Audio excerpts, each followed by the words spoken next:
dia akan diberikan rezeki oleh Allah dengan jalan yang tidak disangka-sangka. Rezekinya datang dengan cara yang tidak disangka-sangka. Gajinya mungkin kecil, tapi penghasilannya gede. Kan itu yang penting. Gaji dan penghasilan kan lain tuh. Boleh jadi gaji kecil, asal penghasilan gede, kan nikmat hidup itu. Nah, penghasilan ini ada yang bisa kita perkirakan. Bisa kita perkirakan. Misalnya gaji itu tadi. Kalau saya kerja, gaji saya begini. Ada rezeki yang masuk min haitsu la yahtasib. Tidak kita sangka-sangka. Tidak kita duga-duga. Tahu-tahu ada saja rezeki. Datang orang, bawa persoalan yang mendatangkan hasil. Sebab rezeki, jodoh, maut memang seperti bayangan. Kita uber-uber dia lari, kita diem dia diem. Kan gemesin itu. Bayang-bayang itu begitu. Kita kejar, dia lari. Rezeki juga begitu. Kita diem, dia diem.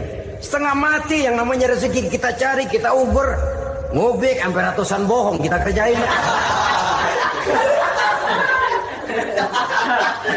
Tapi memang belum waktunya, ya sulit untuk tembus. Tapi kadang-kadang giliran kita nongkrong di rumah, datang orang bawain rezeki.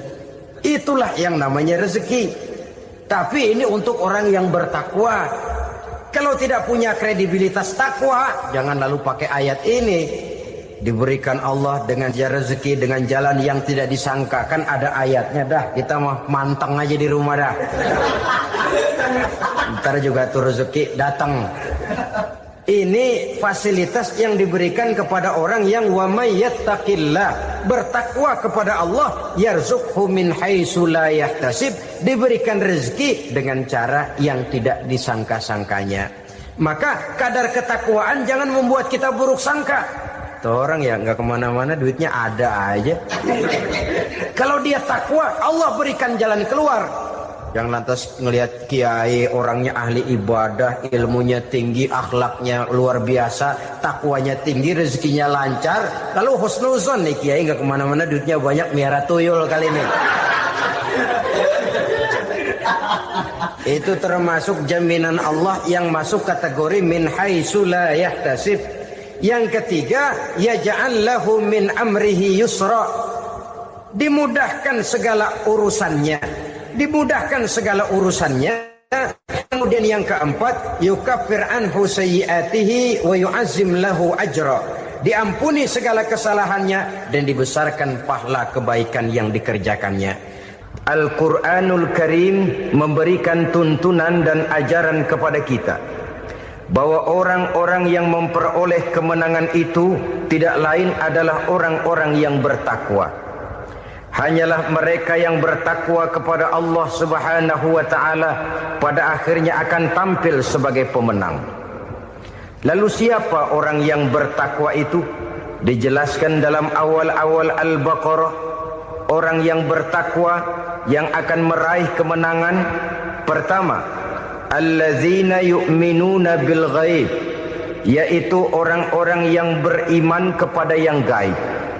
Percaya bahwa ada alam yang gaib, alam yang abstrak, alam yang tidak bisa dijangkau oleh salah satu daripada panca indera kita.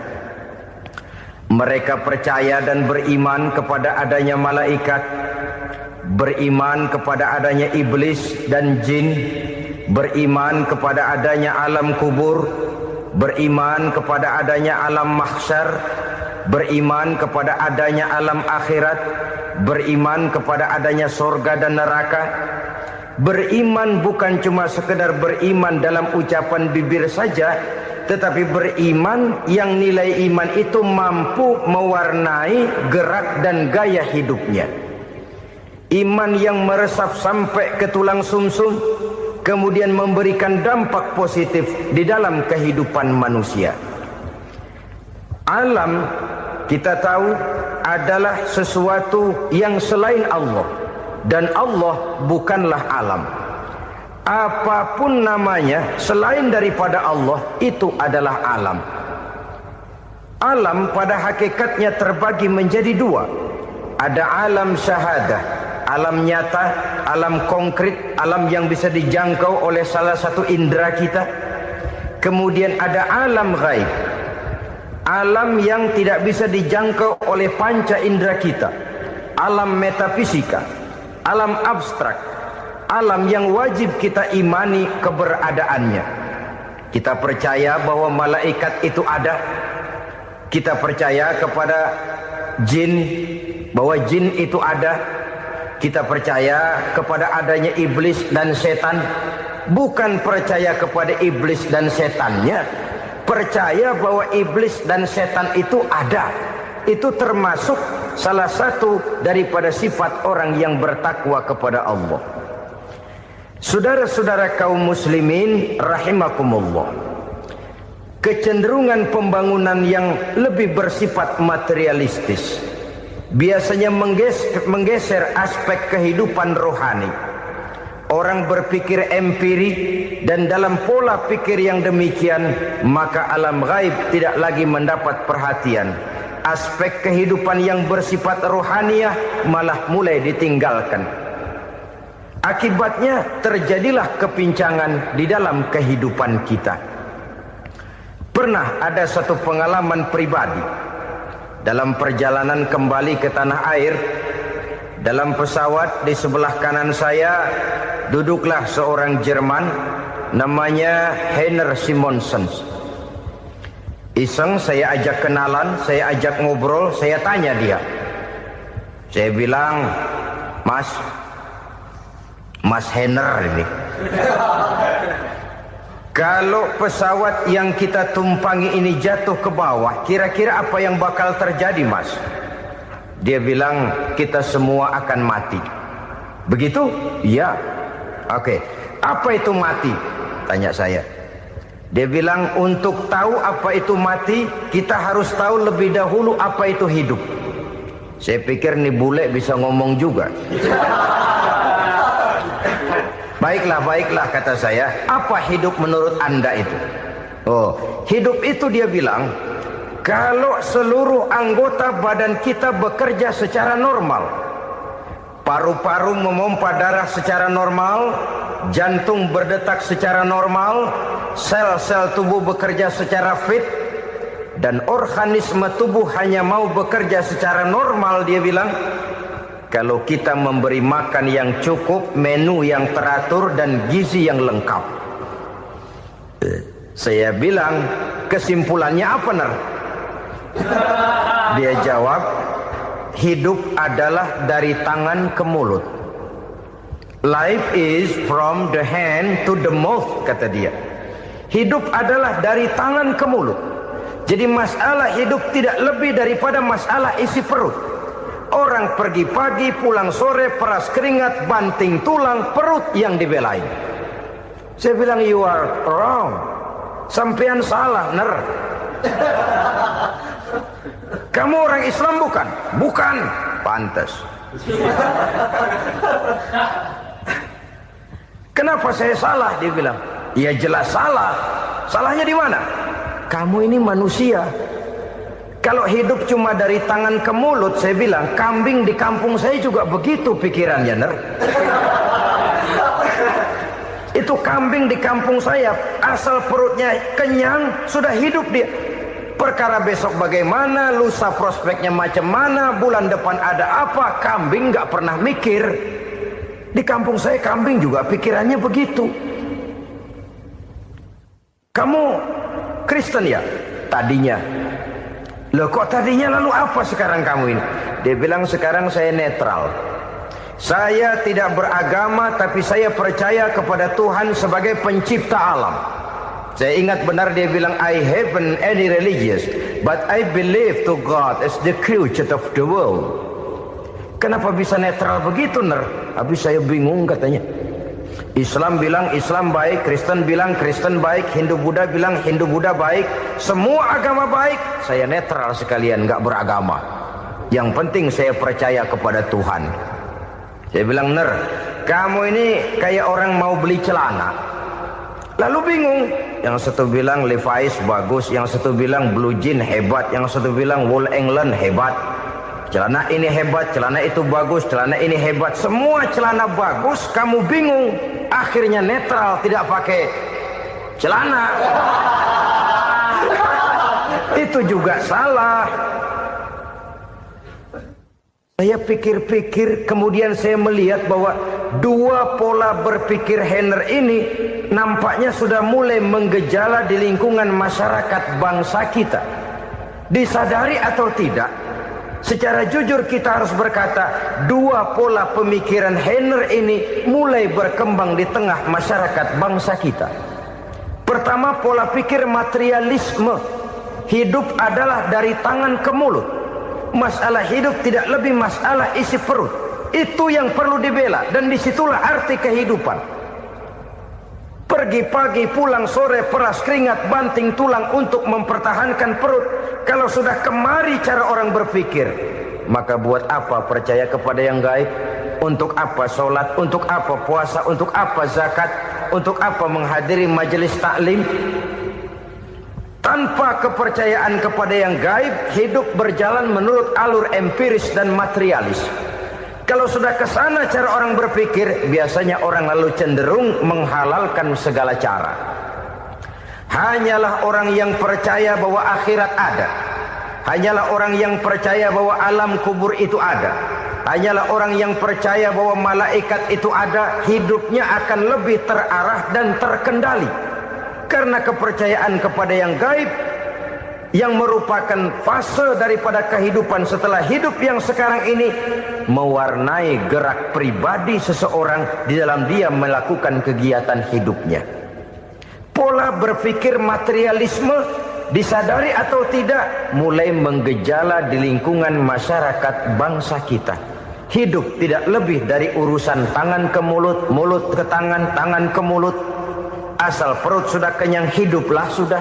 Perkara bagaimana prospek hari yang akan datang, bagaimana akhirat, tidak jadi persoalan.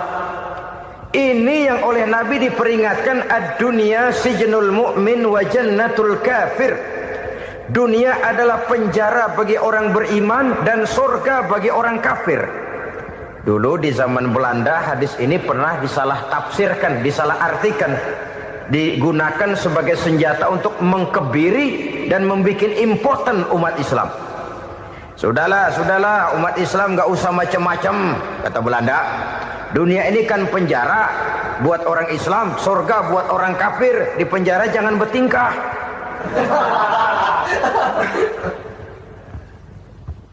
Pengertiannya tidak begitu.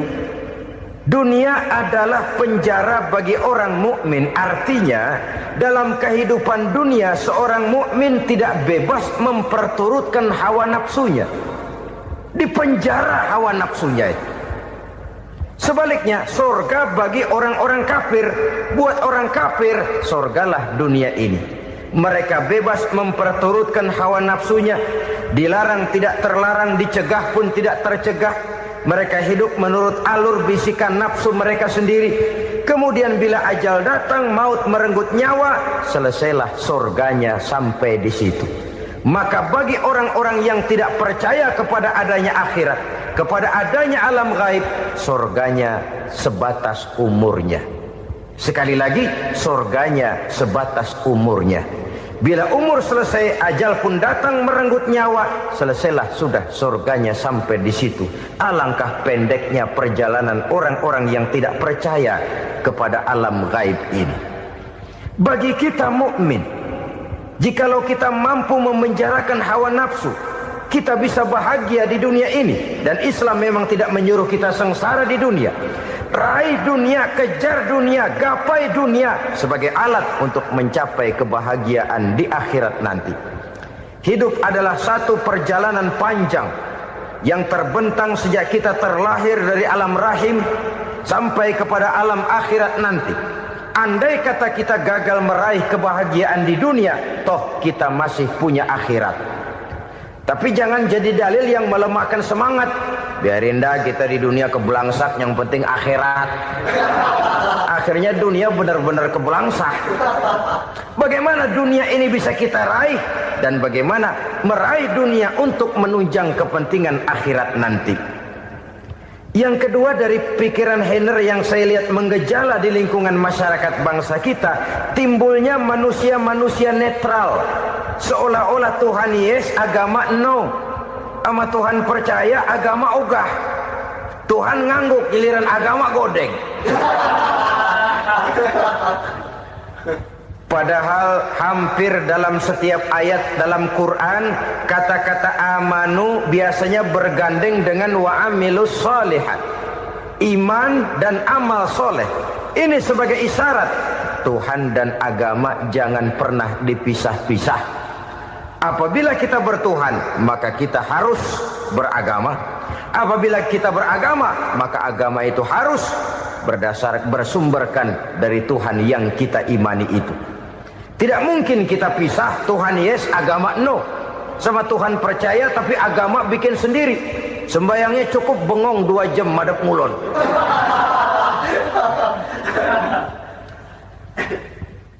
Saudara-saudara kaum muslimin rahimakumullah. Jadi dengan demikian, agama yang kita akui merupakan unsur mutlak di dalam pembangunan sekarang ini, merupakan bagian dari kehidupan yang menuntun kita bahwa di balik alam nyata ini, di balik alam syahadah ini ada alam gaib.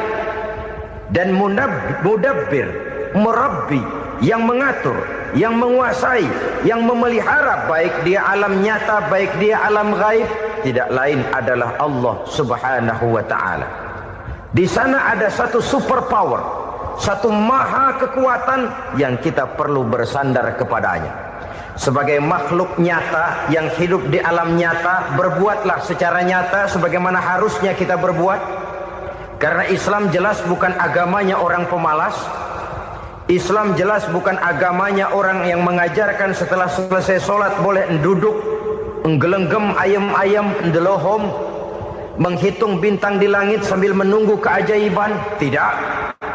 Islam adalah agama yang mengajarkan apabila sholat sudah selesai kamu kerjakan, bertebaranlah di permukaan bumi, cari karunia Tuhanmu. Jangan hidup berpangku tangan menunggu keajaiban, karena hidup bukan undian. Jangan berharap untung besar tanpa mau peras keringat. Tapi di sebalik itu toh kita juga harus yakin bahwa di sisi usaha nyata yang kita lakukan ada satu super power, satu maha kekuatan gaib yang menentukan berhasil dan tidaknya usaha kita. Kepercayaan kepada hal semacam inilah yang mendorong kita untuk mempunyai sandaran vertikal, agar jikalau usaha ini berhasil, kita tidak lupa diri dan lupa daratan. Jikalau usaha ini gagal, kita tidak putus asa dan buruk sangka, tidak cupik pandangan dan sempit hati, tapi mampu melihat persoalan dengan kacamata putih sambil husnuzon kepada Allah Subhanahu wa ta'ala. Kita percaya malaikat itu ada.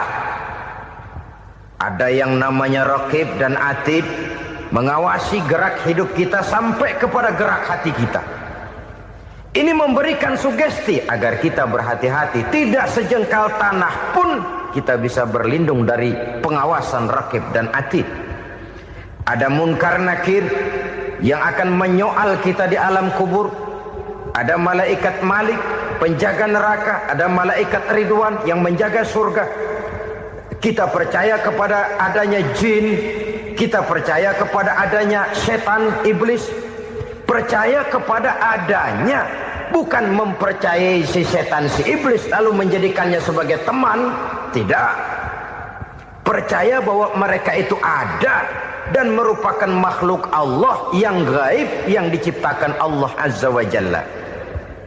Kepercayaan kepada alam gaib memberikan motivasi terhadap gerak lahir manusia, sehingga dengan motivasi kepercayaan kepada yang gaib, gerak lahir jadi lebih terarah, jadi lebih terpelihara. Pernah seseorang bertanya, "Pak, apakah adanya akhirat bisa dibuktikan secara ilmiah?" Saya bilang tidak bisa, tidak bisa. Kenapa? Karena yang berangkat nggak pernah pulang kembali lagi.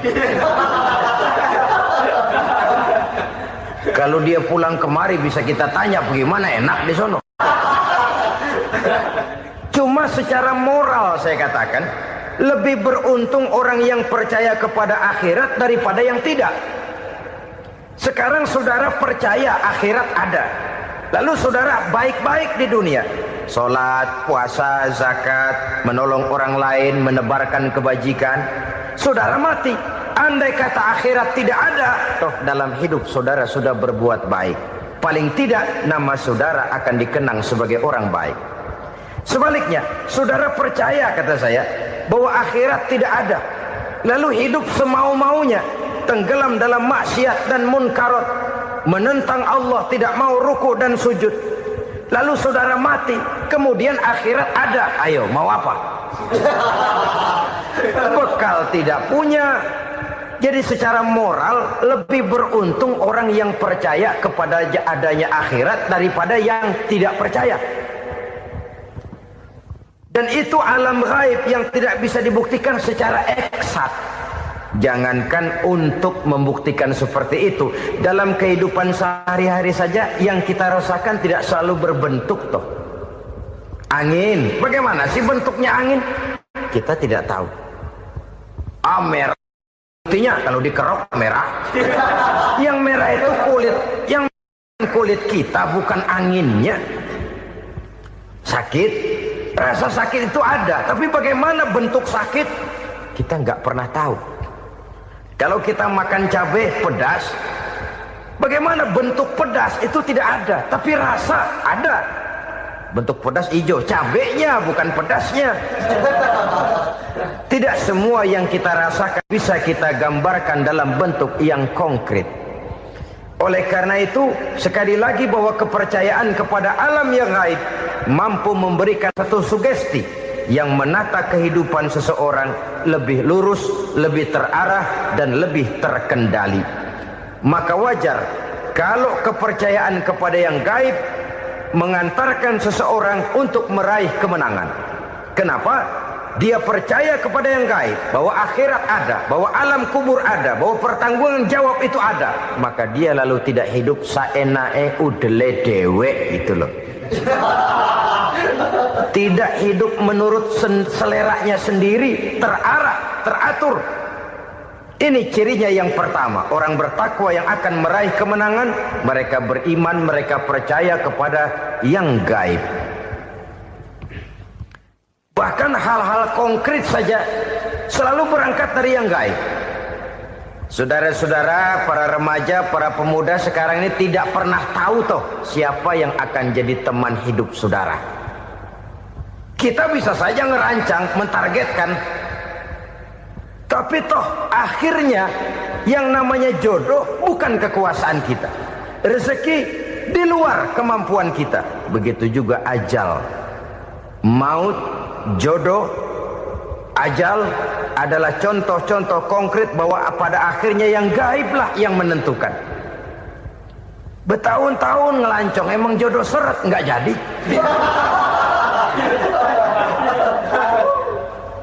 Begitu kenal baru setengah malam nginep ditangkap hansip kan. Hal-hal semacam itu kadang-kadang kita berpikir suuzon, gile, perempuannya cakep banget, lakinya rebek amat. Memang begitulah jodohnya. Memang begitulah jodohnya. Saudara hadirin ma'asyiral muslimin yang saya hormati, jadi hal-hal yang konkret saja kita yakini sepenuhnya ditentukan oleh satu superpower yang gaib itu tadi. Dari sanalah segala ketentuan itu berangkat dan kesanalah segalanya akan kembali. Maka kepercayaan kepada yang gaib meluruskan gerak hidup seseorang dan itu akan mengantarkan dia kepada meraih kemenangan. Satu. Yang kedua, wa yuqimuna shalah. Orang bertakwa yang akan meraih kemenangan itu adalah orang-orang yang mendirikan sholat. Kenapa sholat mengantarkan orang untuk meraih kemenangan? Yang jelas, inna sholata tanha anil fahsya'i wal munkar. Sholat mampu mencegah manusia dari perbuatan keji dan munkar. Banyak filsafat hidup yang terkandung di dalam solat ini. Sejak kita wudhu sampai kita menghadap ke arah kiblat, sampai kita melakukan gerak-gerak solat, bacaan-bacaan yang ada di dalam solat, lalu sampai kepada mengucapkan salam. Banyak filsafat hidup yang terkandung di dalam solat. Umpamanya saja, setelah takbiratul ihram, mulai kita dengan solat dalam posisi berdiri. Diajarkan dalam kitab-kitab fikih agar kita melihat ke arah tempat sujud. Ini kan filsafat kehidupan. Kalau kamu solat dalam posisi berdiri, lihat tempat sujud. Jangan solat mata jelalatan, sebab nanti bisa mengurangi kekhusyuan. Jadi wajar kalau yang dikatakan bahwa yang paling afdol adalah soft yang di depan. Kenapa? Secara harfiah pengertiannya akan lebih mengundang kekhusyuan. Kenapa? Kalau kita di soft paling depan, di masjid umpamanya paling banter kita lihat tembok. Tapi kalau kita soft di tengah atau di belakang, orang-orang di depan kita pun akan kelihatan. Yang bajunya loreng, yang bajunya genggang, yang bajunya macam-macam. Kita lihat, kadang-kadang kita pikirin, ada yang bajunya bolong. Kita sholat tapi dalam hati, ini orang bajunya robek yang nggak tahu apa. Ada saja hal-hal yang mengusik kekhusyuan kita. Oleh sebab itu diajarkan dalam posisi berdiri, lihat, arahkan pandangan matamu kepada tempat sujud. Ini kan filsafat kehidupan. Maksudnya apa? Kalau lagi diri, lihat dong tempat sujud. Kalau udah di atas, ingat dong sama yang bawah. Kalau sudah tinggi, ingat dong dari mana kamu berangkat. Kalau sudah berkuasa, bantu dong yang lemah. Kalau sudah kaya, santuni dong yang miskin. Kalau sudah alim, bimbing dong yang awam. Ini filsafat kehidupan. Dalam posisi berdiri, kau lihat tempat sujud. Ini akan melahirkan kepekaan sosial, di mana seseorang mau tahu kepada orang lainnya. Bagaimanapun kaya kita, tinggi pangkat dan jabatan kita, jikalau hidup hanya untuk kepentingan perut sendiri saja, rasanya belum membawa manfaat di dalam kehidupan kita. Tapi efek yang tertinggi sesungguhnya, solat mencegah manusia dari perbuatan keji dan munkar. Perbuatan keji dan munkar, walaupun kelihatannya mendatangkan uang, membawa keuntungan, tapi itu keuntungan semu, keuntungan sementara. Dengan menipu orang lain kita bisa dapat untung, tapi tidak membawa berkah. Dan itu adalah kerugian besar dalam kehidupan kita. Maka untuk meraih kemenangan, harus dimulai dengan membentuk kepribadian yang tegar, memiliki sandaran vertikal yang langsung kepada Allah Subhanahu wa ta'ala. Dan itu hanya bisa kita tempuh melalui jalur ibadah formal yang sudah ditentukan Allah, yakni solat yang 5 waktu. Untuk memperkuat itu, ada solat-solat sunnah, rawatib, nawafil, sebagai terminal-terminal kontrol cadangan untuk memelihara stabilitas temperatur batin di dalam kita berhubungan dengan zat yang maha gaib, yaitu Allah Subhanahu wa ta'ala. Orang sering bertanya, Pak, itu tetangga saya nggak sholat, duitnya nggak habis-habis, Pak. Nggak sholat tapi mobilnya tambah terus. Nggak sholat tapi usahanya makin maju. Tapi di sisi lain ada orang yang rajin sholat, rezekinya butak bener. Anaknya mana kurus, mana korengan. Saudara hadirin ma'asyiral muslimin rahimakumullah, harus saya katakan bahwa sholat memang bukan untuk cari duit. Sholat adalah sandaran vertikal kita kepada Allah. Sedangkan soal rezeki itu berkaitan dengan sifat Allah maha pengasih dan maha penyayang. Allah maha pengasih, siapapun dikasih kalau mau usaha. Allah maha penyayang, tidak semua orang disayang oleh Allah Azza wa Jalla. Dan belum tentu banyak harta itu merupakan nikmat. Mungkin juga istidraj. Artinya istidraj itu dikasih tapi diambulin, kalau bahasa Betawinya itu. Dikasih tapi diambulin, itu bukan merupakan nikmat sesungguhnya, lebih merupakan azab dari Allah Subhanahu wa ta'ala.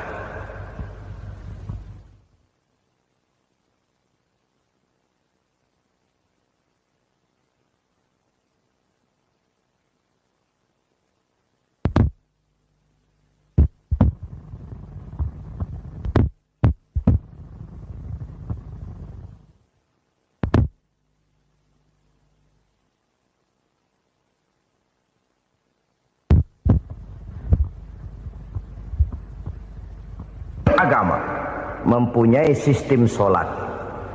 Dan kita umat Islam telah dituntun oleh Allah Subhanahu wa ta'ala yang wajibnya 5 kali dalam sehari semalam mendirikan sholat.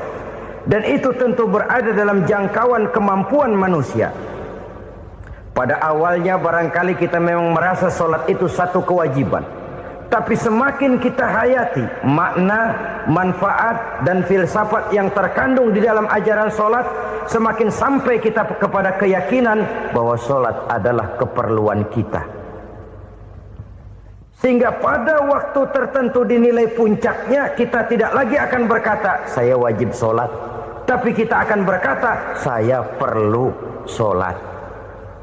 Kalau kita sudah merasakan itu adalah keperluan kita, nah di sanalah kita baru akan merasakan ruginya kalau hal itu tidak kita laksanakan.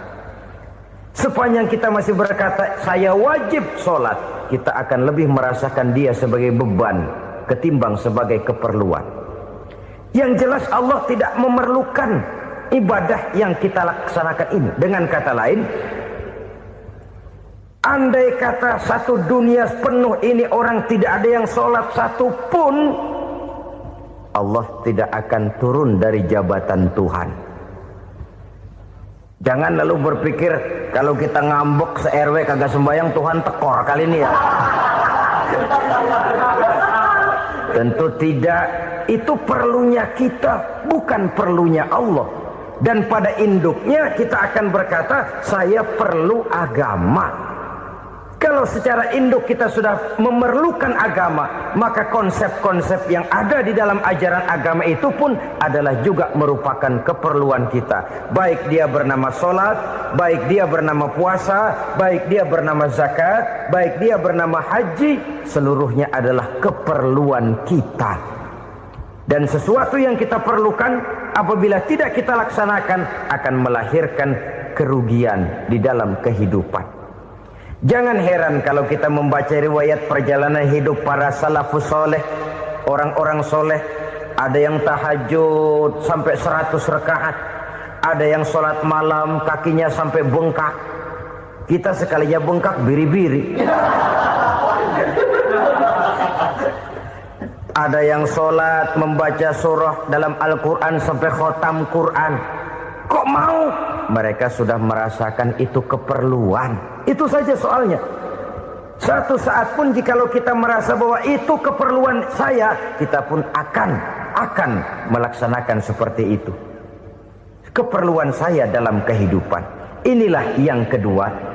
Yang ketiga, orang bertakwa yang akan meraih kemenangan itu, wa mimma razaqnahum yunfikun. Mereka membelanjakan sebagian daripada rezeki yang diberikan Allah kepada mereka. Mereka infakkan di jalan Allah. Ada satu dialog menarik. Satu hari seorang anak muda bertemu dengan seorang kakek-kakek yang sudah dikenalnya baik. Bertanyalah anak muda ini, "Kek, umur kakek berapa tahun?" 15 tahun, kata si kakek. "Anak kakek berapa orang?" 1. "Harta kakek berapa banyak?" 15 juta. Si anak muda ini bengong. Lalu protes, "Kok kakek bohongin saya?" "Kenapa?" "Saya tahu umur kakek 70 tahun. Kenapa ngaku 15? Saya tahu anak kakek 5. Kenapa bilang 1? Saya tahu kakek miliuner, miliaran uang kakek. Kenapa ngaku cuma 15 juta? Begini, kata si kakek tadi. Benar, umur saya 70 tahun. Tapi dari umur yang 70 tahun itu baru 15 tahun terakhir ini saya merasakan ibadah kepada Allah. Meninggalkan maksiat, jauh dari segala macam munkarat. Maka yang 15 tahun inilah yang benar-benar saya rasakan sebagai umur saya. Benar anak saya 5, tapi yang 4 susah diatur. Cuman 1 rasanya nih yang bakal jadi si buah hati belahan jantung pelanjut cerita penerus sejarah. Cuma 1 ini yang saya harapkan yang akan jadi anak soleh, yang akan membuat saya menerima pensiunan pahala. Kalau yang 4 apek dah, nggak ada harapan. Yang satu nyekek botol melulu. Oh begitu, iya. Lalu kenapa kakek bilang harta kakek cuma 15 juta padahal saya tahu kakek uangnya miliaran, depositonya banyak? Ya karena 15 juta itulah yang saya ingat yang pernah saya belanjakan di jalan Allah. Saya merasa itulah harta saya yang sebenarnya. Yang miliaran yang saya simpan di bank kelak, kalau satu saat saya mati, akan jadi rebutan di antara anak-anak saya. Iya kalau anak saya soleh kayak yang satu ini. Kalau yang 4 tadi udah tulen dia bakal berantem dah berebut tuh. Jadi 15 juta yang saya belanjakan di jalan Allah inilah yang saya merasakan benar-benar harta saya yang sesungguhnya. Dialog ini patut menjadi bahan renungan kita bersama. Diberikan kita umur 40, 50, 60, 70, 80. Berapa tahun dari umur yang diberikan itu yang jalan mulus, yang kita gunakan untuk melaksanakan ibadah? Banyak harta kita simpan di bank, di lemari, di dompet, di tas. Tapi berapa yang sudah kita depositokan di jalan Allah yang akan menemani kita di hari kita kembali nanti? Maka orang bertakwa yang akan meraih kemenangan, wa mimma razaqnahum yunfikun, mereka membelanjakan sebagian dari rezeki yang diberikan Allah di jalan Allah Subhanahu wa ta'ala. Ma'asyiral muslimin rahimakumullah. Zahirnya memang kita memberikan kepada orang lain, tapi hakikatnya kita menyimpan untuk diri kita sendiri.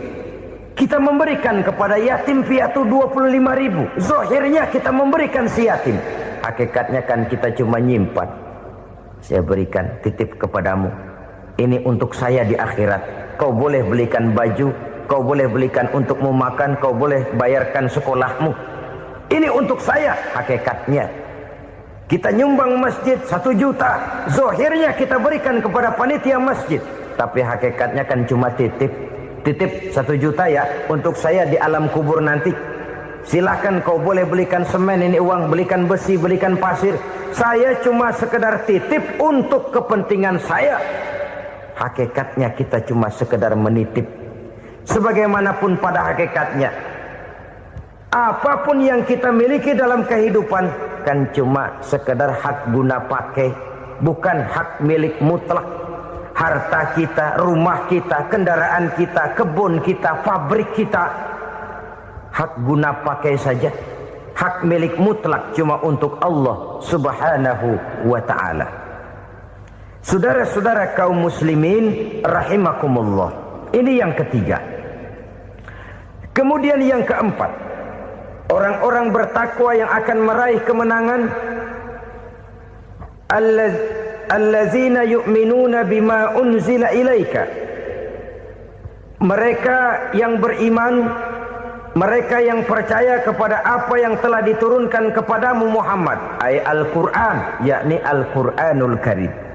Setelah percaya kepada yang gaib, mendirikan solat, kemudian menginfakkan sebagian dari rezeki yang diberikan Allah, mereka juga lalu percaya kepada yang diturunkan terhadap Nabi, yaitu tidak lain Al-Quranul Karim.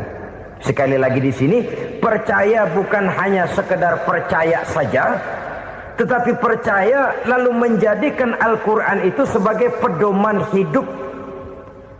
Sebab memang Al-Quran itu adalah GBHM, garis-garis besar haluan muslim. Apa yang harus kita lakukan, apa yang harus tidak kita lakukan, bagaimana mestinya kita bertingkah laku dan berbuat, seluruhnya tercantum di dalam Al-Quranul Karim. Itu sebabnya ketika satu hari Aisyah ditanya bagaimana akhlak Rasul, beliau menjawab, kana Rasulullah sallallahu alaihi wasallam khuluquhul Quran. Akhlak daripada Rasulullah tidak lain adalah Al-Quran. Jawaban simpel ini memberikan gambaran bahwa keseluruhan daripada konsepsi Quran sudah diterjemahkan dalam kehidupan Rasulullah sallallahu alaihi wasallam. Karena kita tahu akhlak adalah keseluruhan dari gerak hidup manusia. Sejak ia berpribadi, berumah tangga, bertetangga, bermasyarakat, sampai kepada berbangsa dan bernegara, Al-Quran tetap memberikan sentuhan nilainya.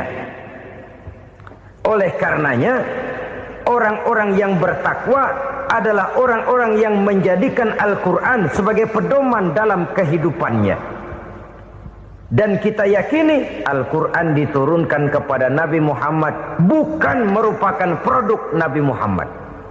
Isi dan redaksinya langsung dari Allah Subhanahu wa ta'ala. Kemudian cirinya yang kelima, orang bertakwa yang akan meraih kemenangan itu, wa ma unzila min qablika. Tidak hanya sekedar percaya kepada yang diturunkan terhadap Nabi Muhammad, yaitu Al-Quran. Mereka juga percaya kepada apa yang pernah diturunkan kepada para nabi, kepada para rasul sebelum Nabi Muhammad. Percaya kepada adanya suhuf, percaya kepada adanya Taurat, percaya kepada adanya Injil, percaya bahwa Allah dahulunya sudah menurunkan Taurat kepada Musa, percaya bahwa Allah sudah menurunkan Injil kepada Isa, percaya Injil ada, Taurat ada, diturunkan Allah untuk Isa dan Musa, tetapi tidak wajib mengamalkannya karena kita sudah diberikan Al-Quranul Karim. Ini yang perlu saya garis bawahi. Kita percaya Allah telah menurunkan Injil dahulu kepada Isa. Kita percaya bahwa Allah telah menurunkan Taurat dahulunya kepada Nabi Musa. Kadang-kadang ini dijadikan dalih, dikacaukan pengertiannya. Quran saja mengajarkan bahwa orang yang bertakwa harus percaya kepada Injil, maka pakailah Injil. Apalagi kalau ayat sebelumnya ditilap, dihapus, dihilangkan, Injilnya yang ditekankan, maka akan terjadilah penekanan yang salah arah. Karena salah arah akhirnya bisa merusak dan menghancurkan akidah. Ketika Rasul suatu saat pernah ditanya orang, "Ya Rasul, bagaimana sikap kita sebagai muslim terhadap Injil yang ada sekarang?" Beliau menjawab, "La tukadzibuhu jami'an wa la tusaddiquhu jami'an." Jangan didustakan seluruhnya, jangan juga dibenarkan semuanya. Artinya, ini sudah merupakan gambaran dari Rasul bahwa dalam Injil yang ada sekarang masih ada ajaran-ajaran tauhid yang dibawa oleh Nabi Isa dan diajarkan kepada umatnya. Tapi juga dalam Injil yang sekarang ini sudah terkena intervensi dan investasi manusiawi. Karena itu Rasul menyimpulkan, la tukadzibuhu jami'an wa la tusaddiquhu jami'an. Jangan didustakan semua, jangan dibenarkan seluruhnya. Kita memang percaya Allah telah menurunkan Injil kepada Nabi Isa dulu, tapi kita tidak wajib mengamalkan Injil.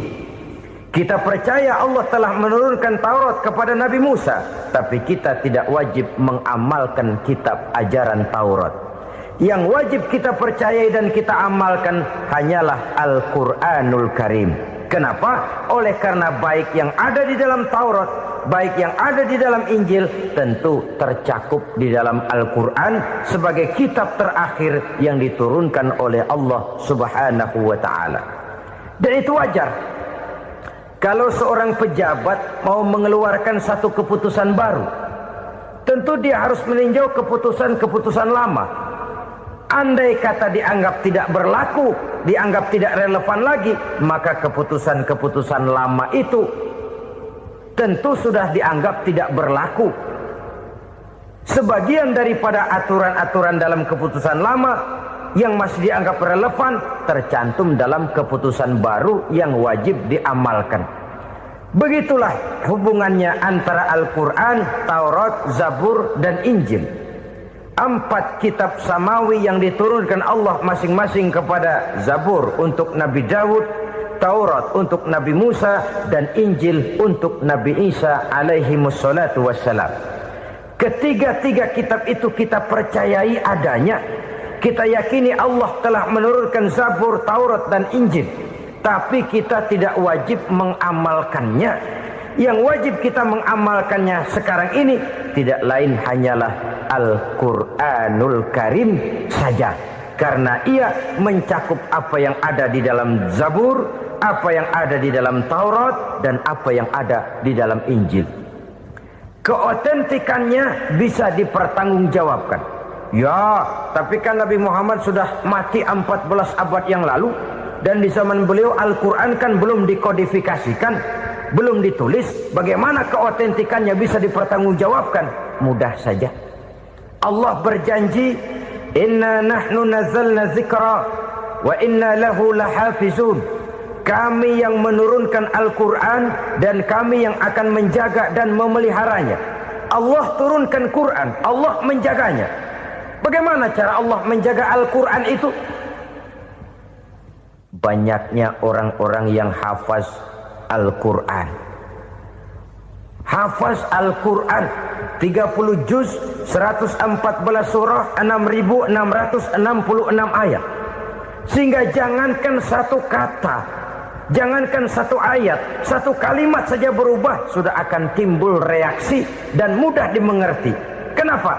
Banyak orang-orang yang hafaz Al-Quran. Sedangkan pada setiap akhir tahun biasanya malaikat Jibril selalu mengadakan checking terhadap ayat-ayat yang diturunkan pada waktu itu. Di zaman Nabi sendiri sudah ada usaha kodifikasi. Dan yang lebih luar biasa lagi, sampai hari ini tidak seorang pun mampu membuat satu ayat saja semacam Al-Quran. Ke bahasa manapun dia diterjemahkan, naskah aslinya tetap ikut. Rujukan dasarnya tetap ada. Berdasarkan itu, maka tidak mungkin terjadi penyelewengan terhadap atau pemalsuan terhadap ayat-ayat Al-Quranul Karim. Kesuciannya, keotentikannya, kemurniannya bisa dipertanggungjawabkan. Ma'asyiral muslimin rahimakumullah. Oleh karenanya, konsepsi dasar daripada ajaran Islam ini memang tidak lain adalah Al-Quran dan Sunnah. Isi daripada agama Islam yang merupakan iman, Islam dan ihsan, konsepsi dasarnya tidak lain adalah Al-Quran dan Sunnah Rasulullah Sallallahu Alaihi Wasallam. Maka yang kita perlukan sekarang ini adalah terjemahan Al-Quran di dalam kehidupan kita. Dengan demikian, maka gaya kehidupan yang lebih Qurani itulah yang kita dambakan. Kita perlu memang terjemahan Quran dalam bahasa Inggris, dalam bahasa Belanda, dalam bahasa Jepang. Tapi yang lebih kita perlukan adalah terjemahan Quran di dalam kehidupan kita. Konsekuen, tidak memanipulasi, ringan sama kita jinjing, berat sama kita pikul. Jangan kalau lempengan ayat Quran tuh kira-kira enak diamalin, keras teriakan kita. Giliran kira-kira ayat Quran itu mukul kepala kita sendiri, diam kita. Itu ciri yang pernah disindir Allah dalam awal-awal Baqarah juga.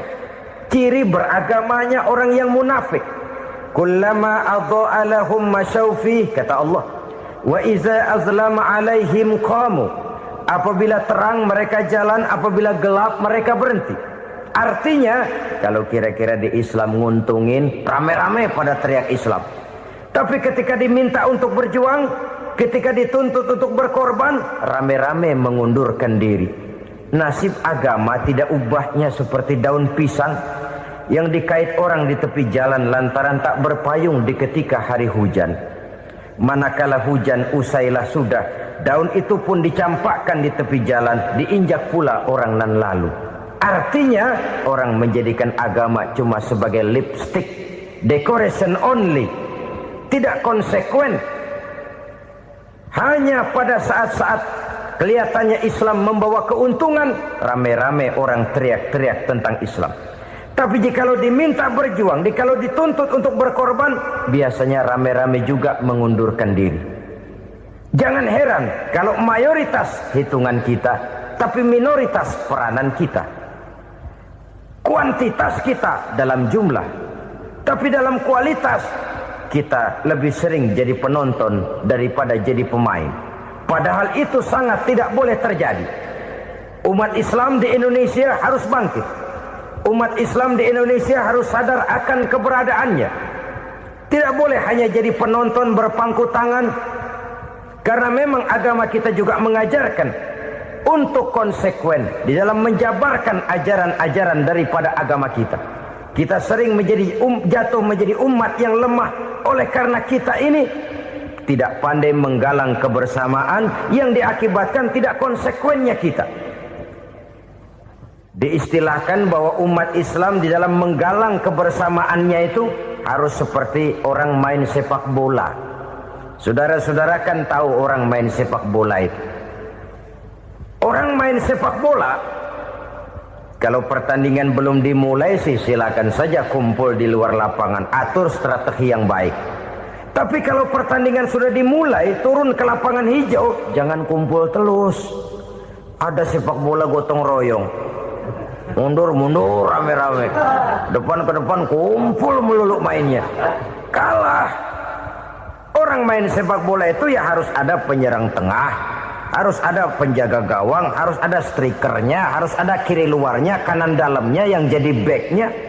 Posisi boleh bermacam-macam, tapi yang penting saling ngoper untuk menggolkan gawang lawan. Begitulah umat Islam ini. Boleh ada yang jadi pejabat, boleh ada yang jadi pengusaha, boleh ada yang jadi petani, silakan ada yang jadi seniman, ada yang jadi penyair, ada yang jadi artis sekalipun. Tapi kalau sudah berhasil menguasai bola, jangan lupa operannya. Operan itu yang langka. Kita ini muslim kadang-kadang kalau sudah